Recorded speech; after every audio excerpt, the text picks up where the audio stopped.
Hi guys! Kamusta Philippines?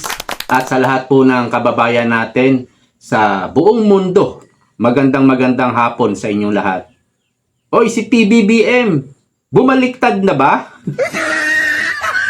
Kasi parang pro-China na yata si BBM. Kasi may ay palakpak pa siya doon sa Chinese ambassador. Dumalo siya sa pagbubukas ng airlines from China o may binanggit siyang city sa China to Cebu at Cebu to China. Mayroon na pong flights, no? So, yan po ang isang magandang hakbang para sa ekonomiya. Dapat dati mo pa ginawa yan, PBBM. Diyan ka magtataka. Diyan nalilito yung taong bayan. Ano ba talaga? Last year lang yata, may mga public statement ka. Kinukundina mo yung China, nilalabanan, binabanatan mo yung China. Tapos yung tauhan mo, si Tariela. Ano ba talaga? Nakaraan lang, si Tariela, kinikengkoy si Xi Jinping, presidente ng China. Ginagawan ng propaganda sa Lasal, nagre-lecture doon. Ikaw ang nag-appoint doon. Narinig ba natin si PBBM na sinaway niya yung tauhan niya? Hindi. Ano ba talaga nangyayari? Di ba magulo? Yan yung tatak ng PBBM administration. Magulong administrasyon. Isa lang nga natin itong video. Today, we got the good news.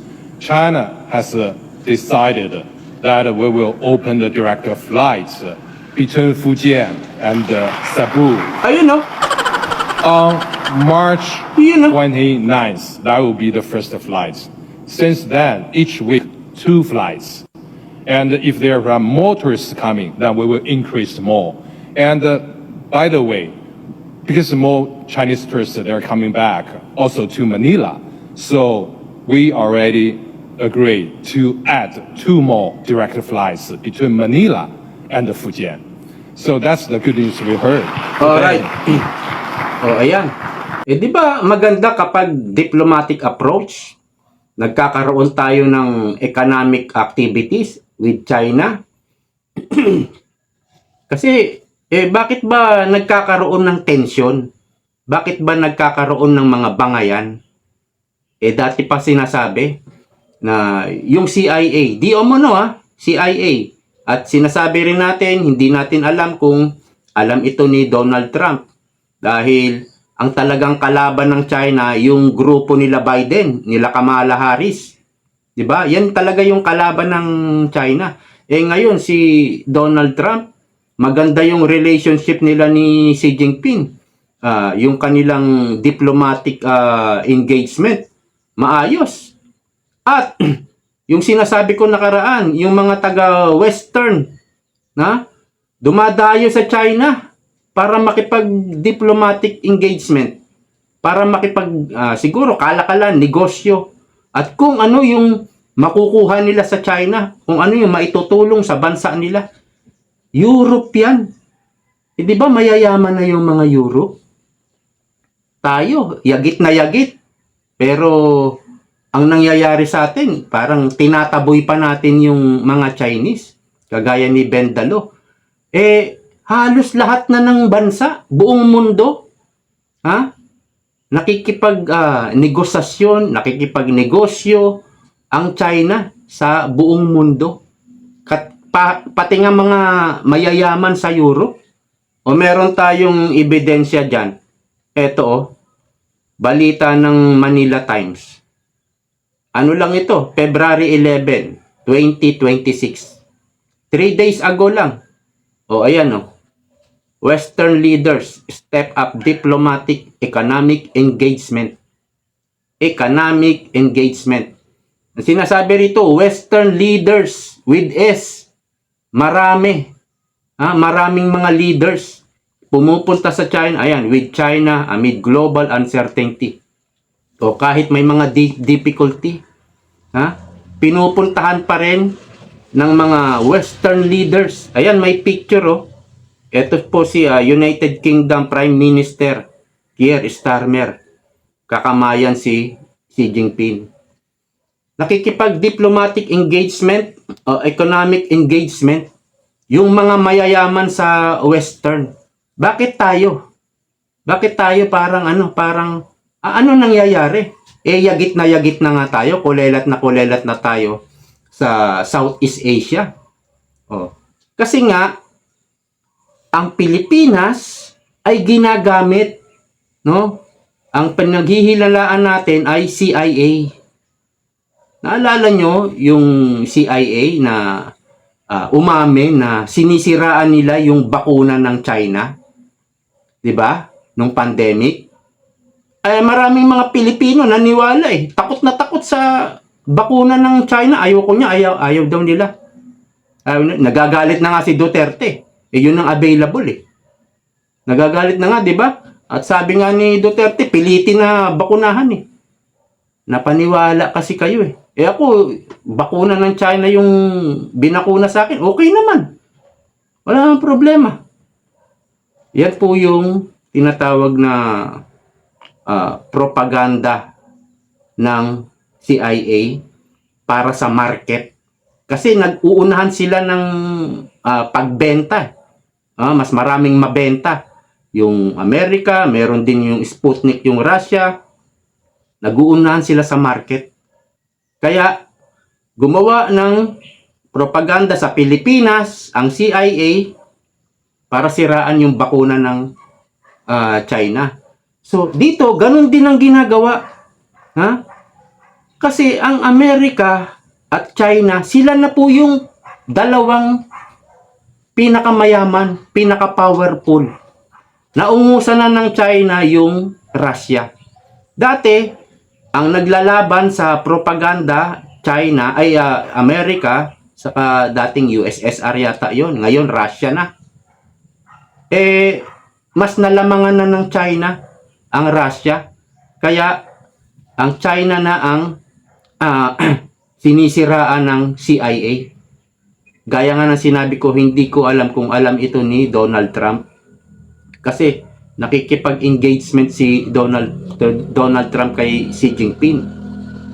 So, ginagamit nila ang Pilipinas sa kanilang propaganda para siraan sa ekonomiya o parang economic sabotage ang ginagawa ng CIA sa China. Pero nagtatagumpay ba ang China? Hindi din eh. Ito nga ayaw kasi siguro ng Amerika na maungusan talaga sila ng China. Yun ang ayaw nila. Gusto nila sila yung number one. Sila yung most powerful. Yan yung ugali ng Amerika talaga eh. Ng mga Amerikano eh. So, ginagamit nila ang China, ang Pilipinas, para i-demonize ang China. Bakit sa Pilipinas sila nagsasagawa ng propaganda? Bakit? Bakit hindi sa Taiwan? Ang Taiwan nagkakalaban din sila ng China. Bakit hindi sa Taiwan? Bakit sa Pilipinas? Kasi maraming mukhang pera ng mga Pilipinong opisyal ng gobyerno. Di ba nga, sindikato na itong mga nakaupo dyan sa gobyerno. Kaya lang, hindi pa rin magtagumpay itong CIA sa paninira nila sa China. Mga Westerns, Westerns, mga leaders ng Western, nagsisipuntahan sa China para makipag-economic engagement. Ibig sabihin, nakikita nila na makakatulong talaga yung China sa kanila. Makakakuha sila ng benefit. Ganon din naman ng China, makakakuha ng benefit. Pareha silang aangat. Ang problema sa atin, ngayon, kung dati pa ginawa ni PBBM yan, kasundo na sa China, ang problema nga, may mga naninira at ginagamit itong bansa natin. So, dito po, makikita nyo rin, Chinese Ambassador Jing Quan, pinasalamatan si PBBM sa suporta sa Chinese community. Di ba magulo? Yung tauhan niya, si Tariela, banat ng banat dyan sa, sa mga Chinese, sa China. Tapos, si PBBM, ayan, sumusuporta sa Chinese community. Ito, sa description, friendship na pangmatagalan, Chinese Ambassador Jing Quan nagsalita sa harap ni PBBM at pumapalakpak pa si PBBM. Hindi ko alam kung yung utak talaga ni Bongbong Marcos ang magulo or may problema. Dahil nung nakaraan, di ba, inimpeach si VP Sara? Sabi ni Marcos, ayaw ko niya. Magkakaroon lang ng sagabal sa pagtatrabaho ng mga senador yan. Ayaw ng impeachment. Pero, yung mga pork barrel ng congressman na pipirma sa impeachment ni VP Sara, pinirmahan niya yung mga pork barrel. Diba? 150 million, 100 million. Pag pumirma ka, makakakuha ka ng 100 million na pet project sa DPWH. At meron kang 50 million sa AIX, Tupad. O diba? Yan yung suhol, pinirmahan ni PBBM. Pero sinasabi niya sa media, ayaw niya ng impeachment. Ayaw niya ng sampahang impeachment si VP Sara. Di ba magulo? Or wala na rin talaga sa katinuan? O, marami nang nagtatanong sa pag-iisip ni Bongbong Marcos kasi nga, deka-deka. Deka-deka. Adik-adik ba?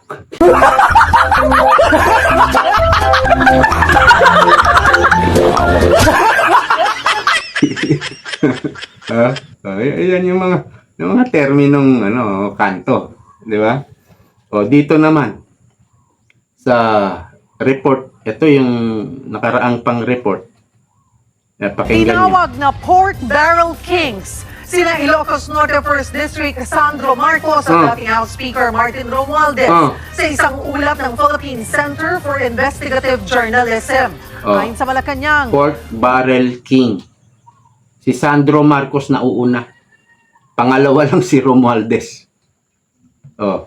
Huwag mo sabihin hindi alam yan ni Bongbong Marcos. Pumirma sa dyan. 2025. Di ba? Tapos, yung flood control, nakaraan, pinagtatanggol pa ni Bongbong Marcos. Lumipas ang isang taon, may ay laban na siya sa flood control corruption. Nilalabanan na niya. Pero alam naman niya may pork barrel yung anak niya. At nangunguna pa nga yung anak niya. Sa pinakamalaki ang napunta na pork barrel. Pero pirma pa rin siya. Kaya, dito po sa ating presidente, magulo, di ba? Yan yung tatak ni PBBM. Magulong administrasyon. Ngayon, sumusuporta siya diyan sa Chinese community. Sinusuportahan. Magbubukas ng airlines papuntang China, sa Cebu to China. Sinusuportahan. Baka next month, babanat na naman si Tariela, si Bendalo, tapos sasawsaw si Risa Hontiveros, si Kiko Pangilinan. Napanood nyo na ba yung debate kay Cayetano sa si Kiko? Nilinaw ni Cayetano kasi pinapalabo nila Sabi ni Cayetano nilinaw. Sabi niya, di ba nung 2012, naagawan tayo ng karapatan dyan sa Scarborough Shoal, Spratly Island. Naagawan tayo ng karapatan. Nakapagtayo na nga yung China dyan ng building. Inamin ni Kiko. Debate yan plenary debate Sinabi rin ni Cayetano, di po ba senador kayo nung time na yon? Senador siya nun. Senador yun si Kiko, senador si Trillanes, si Hontiveros hindi pa yata. Parang PhilHealth pa yata si Hontiveros doon. Ayun, nagkamal-kamal si Hontiveros sa PhilHealth. Sabi ni Cayetano, noong panahon ba ni Duterte, nagawan ba tayo ng rights, sovereignty rights, or parang teritoryo? Sinagot din ni Kiko, hindi. Kasi, minsan naging DFA secretary si Cayetano. Kasi, kapag sinisi nila sa Duterte, sino ba DFA secretary? Si Cayetano. Kaya nilalabanan ni Cayetano yan eh. So, lagi dapat lilinawin nila Cayetano yan sa ni Marcoleta. Yan yung dalawa na yan, maaasahan natin. Tapos, after ng Duterte, eto na naman, balik sa dati. Balik sa dati yung problema natin sa China. Okay na eh. Okay na. At wala naman talagang kahihitnan yan eh. Wala tayong mahihita dyan. No? Lalo lang lulubog yung ating ekonomiya. Walang mapapala po dyan yung mga mangingisda. Sabi nga nung mangingisda dati, di ba? Ang kailangan namin, pangmatagalang solusyon, hindi band-aid solusyon. Di ba, namudmud lang yung mga congressman doon sa mga mangingisda? Magkano ba yung pinamigay? 5,000, 10,000, 15,000. Band-aid solution lang ito eh. Problema, hindi na kami makapangisda doon sa Spratly. Ang dami palang isda doon. Walang pakinabang ang mamamayan diyan sa pagiging pakikipagbangayan natin sa China. Sana maintindihan nyo na matagal nang gumagawa ng propaganda ang Amerika. Noong wala pa yung China, hindi pa sumisikat, hindi pa yumayaman ng China. Ang Russia pa yung kalaban nila. Matagal na yan. Naglalabanan sila ng propaganda, nagsisiraan ng ekonomiya para hindi sila, yung Amerika, para hindi sila maungusan, hindi sila maunahan. Di ba sa space, nag-uunahan din yan? Unahan sila makapunta sa buwan. Yung mga Russia, matindi rin. Meron silang mga International Space Center. Parang gasolinahan, di ba? Meron silang gasolinahan sa space. Magkaano na sila ngayon ng Russia, US saka Russia. Kung pupunta may pupuntahan yung Amerika, dadaan sa gasolinahan ng magpapakarga ng fuel. Russian space po yun. Nag-uunahan sila. Hanggang sa ekonomiya, nag-uunahan din sila. Sumulpot yung China, unti-unting yumayaman. Dito na sila sa China. Doon na sila gumagawa ng propaganda. Economic sabotage din ang ginagawa. Kaya lang, mukhang hindi naman umiepekto. Di ba, pinatawan pa ng taripa yung China. Ang laki ng taripa. Pero, nag-usap-usap din sila ni Donald Trump at si Xi Jinping. Sabi ni Xi Jinping, nabuhay kami ng 60 years nang walang tulong ang Amerika. Kaya kaya namin mabuhay. Hindi rin bumigay si Donald Trump, nakipag-usap din. Ganon sana. Ang dami sana sigurong trabahong nailikha ng kapitalista ng China. Dahil mag-aano lang yan eh. Maglo-loan ang Pilipinas, buhos ang pondo ng China. Ang daming infrastructure project. Kaya lang, mukhang ang pera, napaligiran na ng sindikato itong gobyerno natin. Ang conclusion natin, ang problema talaga, itong mga opisyal ng gobyerno natin na mga mukhang pera, corruption. Diyan talaga ang problema ng Pilipinas, corruption. Okay, hanggang dito na lamang po. See you po next time. Bye-bye!